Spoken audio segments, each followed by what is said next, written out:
Good morning, dear learners. Welcome to the e-lecture on formal communication. My name is Dr. Vinita Kumawat. I am lecturer in English at Government Polytechnic College, Dausa.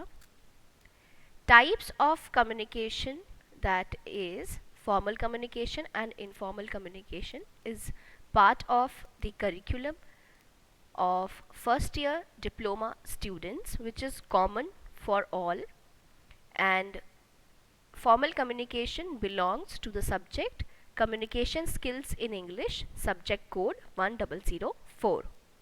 So let's begin our today's e-lecture on formal communication. So first of all, let's see what are the types of communication. In an organization, information is exchanged through some well-defined stages of communication system. किसी भी organisation में जब हम information exchange करते हैं तो वो कुछ स्टेजेस के थ्रू हम करते हैं. The sender passes on the message to the receiver through proper channel. Sender जो है वो अपना मैसेज रिसीवर को किसी पर्टिकुलर प्रॉपर चैनल्स के थ्रू भेजते हैं. That is following the hierarchical system of the organization. तो proper channel से यहाँ मतलब है कि जो भी hierarchy है कि अगर किसी senior से किसी junior को message जा रहा है तो वो downward hierarchy होगी. अगर किसी junior से कोई message किसी senior को जा रहा है तो वो upward hierarchy होगी. तो hierarchical जो system होता है किसी भी organization का, वो determine करता है कि कोई भी message sender से receiver को किस तरीके से पहुँचाया जा रहा है. On the basis of internal hierarchical system and relations between employers and employees, communication is classified into two types. किसी भी organization का internal hierarchical system क्या है और एम्प्लॉयर और एम्प्लॉय के बीच में रिलेशंस कैसे हैं, फॉर्मल रिलेशंस हैं या इनफॉर्मल रिलेशंस हैं या वर्क कल्चर कैसा है, इस बेसिस पर कम्युनिकेशन को टू टाइप्स में डिफाइन किया जाता है. First is formal communication and another is informal communication. In today's e-lecture, we will deal with formal communication only. So what is formal communication? Formal communication takes place among different employees of an organization as per the structure of the organization. Formal communication कहाँ होता है? एक organisation में different employees के बीच में जो communication होता है वो फॉर्मल कम्युनिकेशन होता है. और वो किसके अकॉर्डिंग होता है कि उस ऑर्गेनाइजेशन का स्ट्रक्चर कैसा है, वर्क कल्चर कैसा है, इंटरनल हायरार्किकल सिस्टम कैसा है.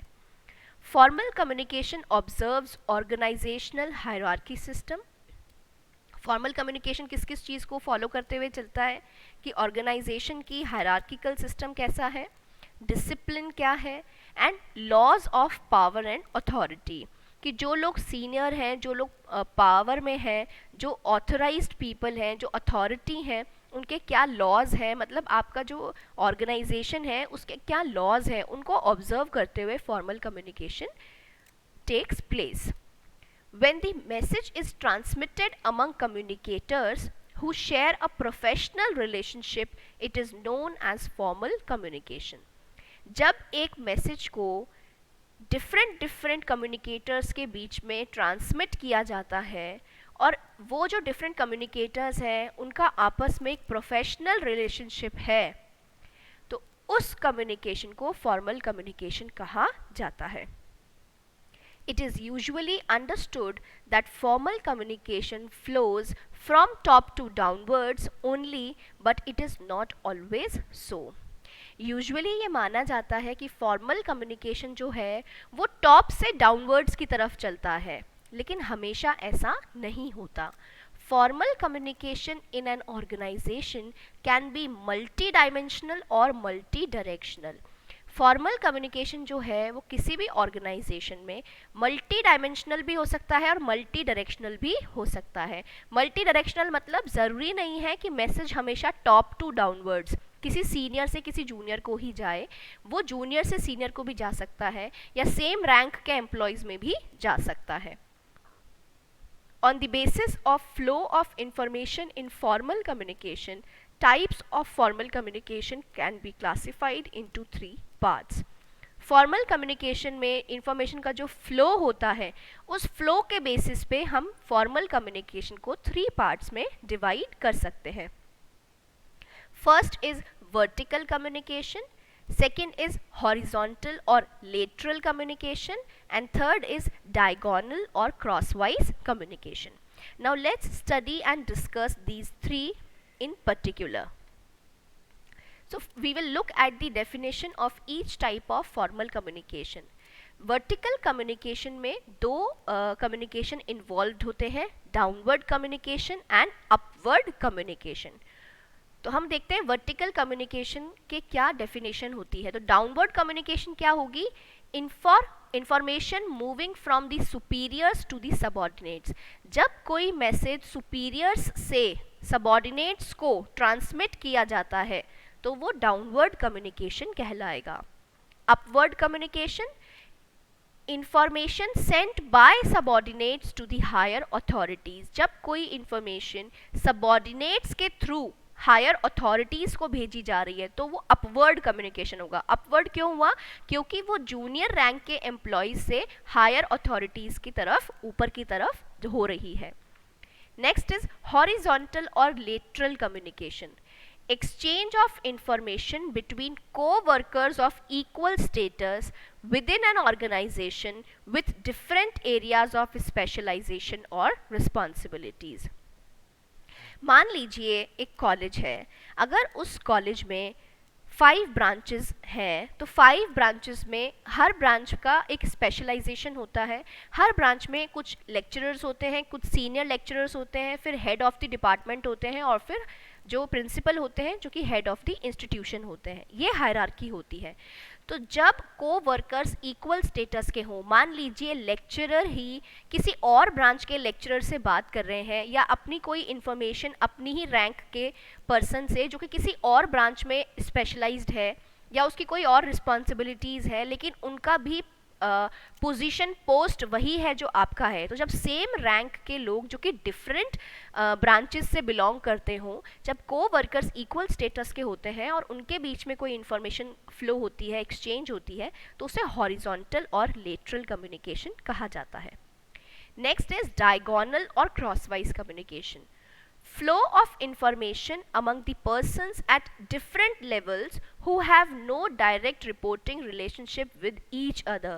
मान लीजिए कोई सिविल इंजीनियरिंग के लेक्चरर है, अगर वो मैकेनिकल इंजीनियरिंग के एचओडी से या सीनियर लेक्चरर से बात कर रहे हैं तो पहली बात तो उन दोनों की ब्रांचेस डिफरेंट है, दूसरी बात वो दोनों सेम रैंक के लोग नहीं हैं और यूजुअली उनका एक दूसरे से कम्युनिकेशन नहीं होता है. तो डायगोनल और क्रॉसवाइज में होता है जब आप किसी भी ऐसे पर्सन से बात कर रहे हैं जो कि ना तो आपकी रैंक का है, ना आपके ब्रांच का है, ना आपके डिपार्टमेंट का है और ना ही आप उसको यूजुअली रिपोर्ट करते हो, मतलब जिसके प्रति आप उत्तरदायी नहीं हो आंसर करने के लिए. अगर ऐसे किसी पर्सन से आप कम्युनिकेट करते हैं या उससे कोई इन्फॉर्मेशन एक्सचेंज करते हैं तो वो डायगोनल और क्रॉसवाइज कम्युनिकेशन कहलाएगा.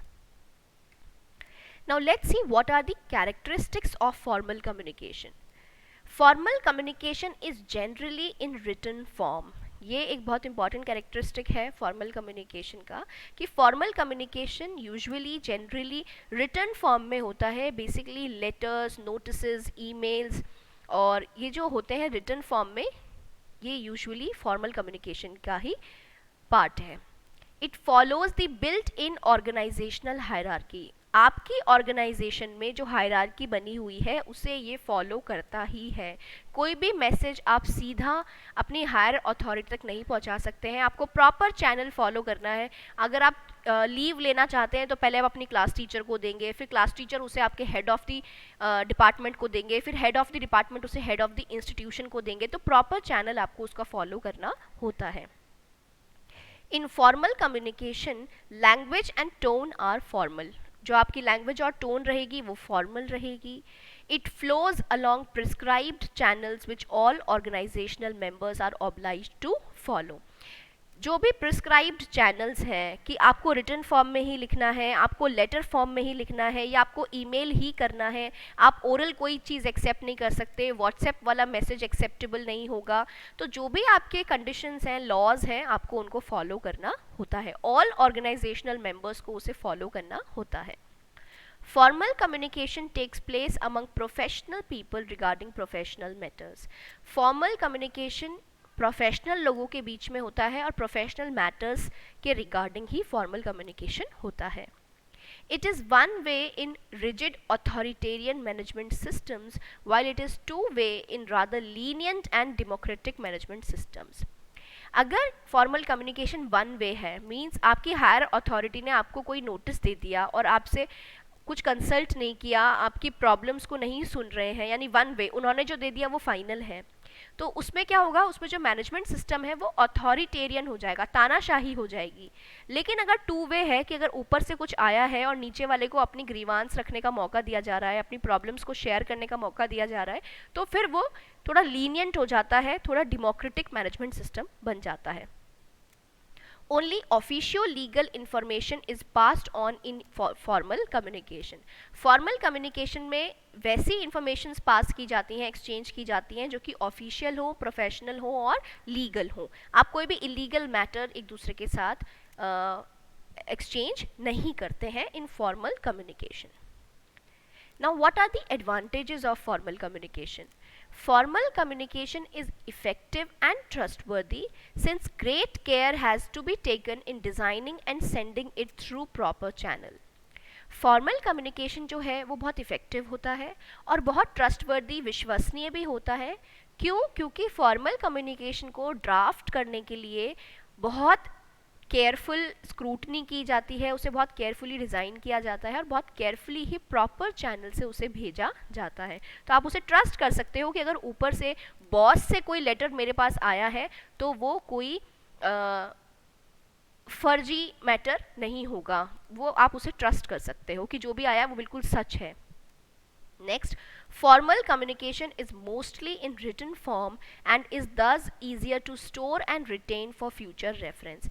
Formal communication usually written form में होते हैं, तो इसीलिए जो भी information है उसे आप future reference के लिए store कर सकते हो, maintain कर सकते हो, save कर सकते हो.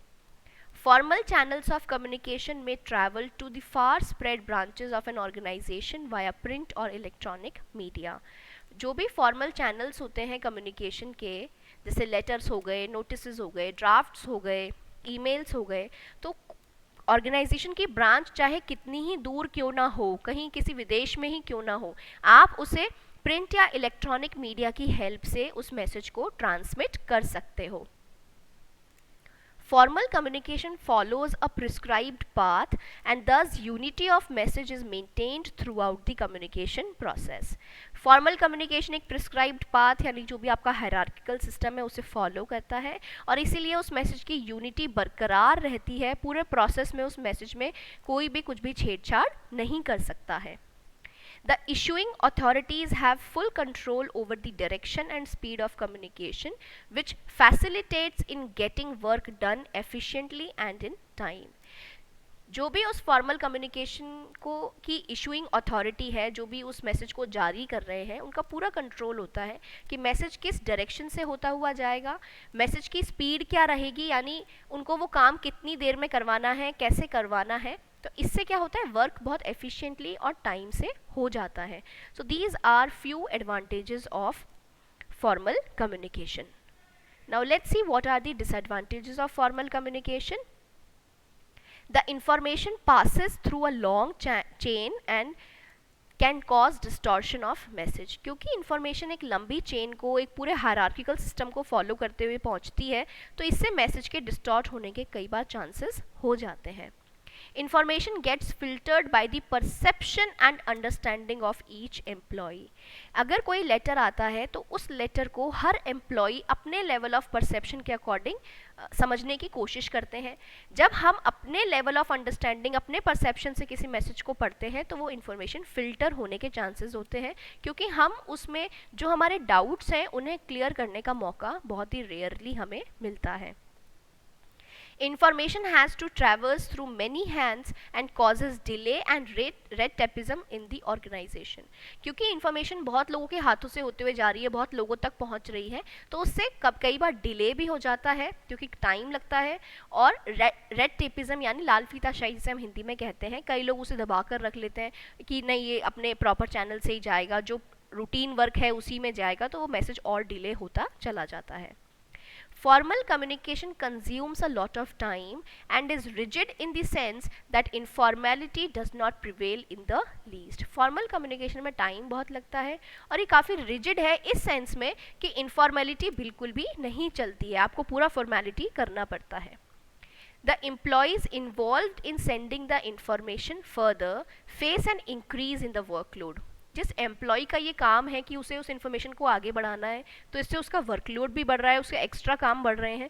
Other than performing daily duties and responsibilities, they are involved in exchanging information to which they may or may not be related directly. तो जो डेली ड्यूटीज़ एंड रिस्पॉन्सिबिलिटीज़ होती है ऐसे एम्प्लॉयज़ की, उसके अलावा उनकी एक और रिस्पॉन्सिबिलिटी ये बढ़ जाती है कि उन्हें इन्फॉर्मेशन को आगे पहुंचाना है, एक्सचेंज करना है, चाहे वो इन्फॉर्मेशन उनसे रिलेटेड हो या ना हो. So these are a few disadvantages of formal communication. I hope with today's e-lecture you are able to understand what is formal communication and also the 3 types of formal communication. In the next e-lecture we will discuss informal communication. Thank you very much.